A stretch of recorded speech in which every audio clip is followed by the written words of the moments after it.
Morning, it's March 20th, and this is To My Liberal Friends.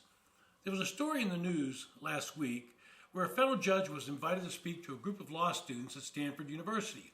Of course, this immediately brought out protesters who objected to him because he was appointed by Trump.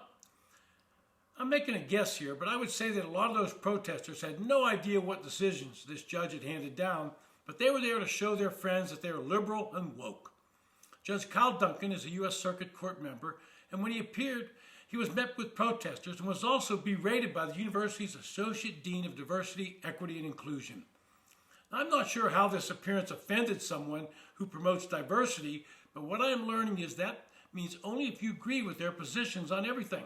Otherwise, you're not permitted to express your views. So much for diversity of thought among these educators. The protesters decided that they would publish the names and faces of the Stanford Federalist Society students who invited Judge Duncan. They felt this would harm those students in some manner and hoped others would ostracize them. Well, what's good for the goose is good for the gander, as the saying goes. The Washington Free Beacon, a conservative media outlet, decided to publish the photos and names of the protesters.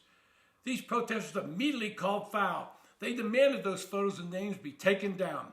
They demanded that they remain anonymous, and they claimed that their right to privacy had been violated. Remember, these are the same students who published the names of other students who dared to invite the judge to speak.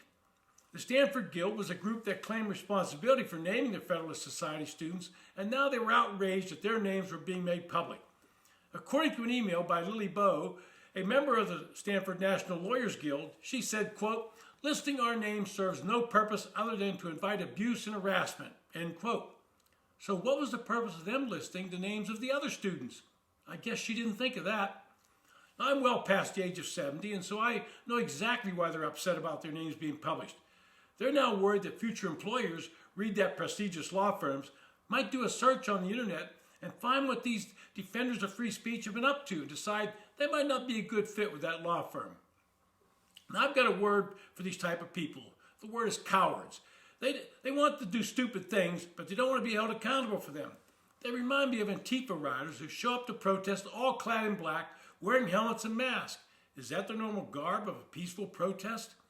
I don't think so, but they dress alike to make it almost impossible to identify them as they smash windows and set fire to buildings and vehicles. But they don't want anyone to know it's them because they're cowards as well. If they truly believed in their cause, they would proudly state their names and then face the consequences of their actions. But they're criminals, and they seek to avoid prosecution, hence the term cowards applied directly to them. Getting back to the incident at Stanford, we're seeing more and more of this type of activity across the nation at universities. Free speech is not tolerated by those on the left, and they're encouraged to take these actions by so-called educators. It was my belief that universities were places where ideas could be exchanged in a free forum. Students could be exposed to various thoughts and concepts as they begin to form their own beliefs.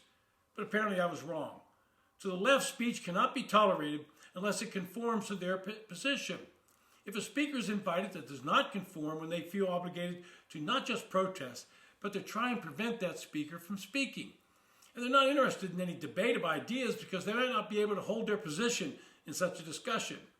But the saddest part of this whole affair is that they're not only being supported by the so-called educators, but joined by them in preventing the basic principle of the First Amendment, free speech. And this movement is carried over into the classroom.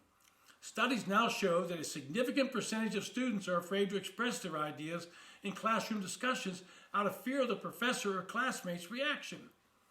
David Primo, the Annie and Mark Gabrielian professor and a professor of political science and business administration at the University of Rochester, has made promoting free speech and expressions a priority in his life, bringing guests from across the political spectrum to his classes and teaching an undergraduate course devoted to the topic, Disagreement in a Democratic Society.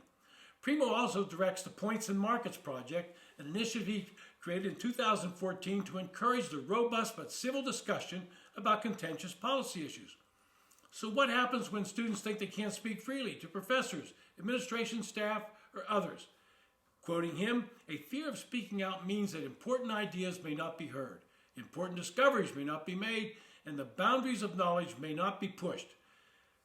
Continue to quote him, "That kind of self-censorship can also extend to faculty members and influence the kind of research projects they pursue or feel they ought to pursue. The acceptable range of ideas narrows more than it should.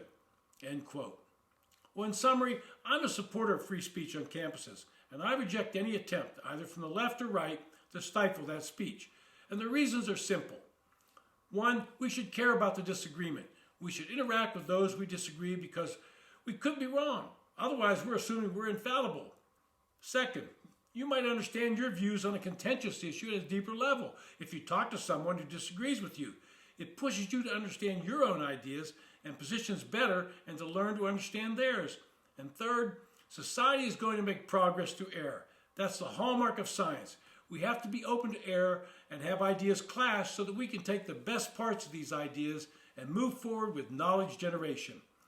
Then we start listening to others and respecting their points of view. Then we will all learn something about ourselves and our opponents.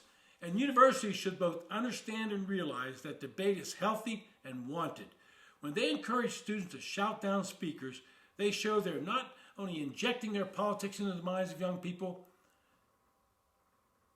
they're ruining their minds. And that has to stop.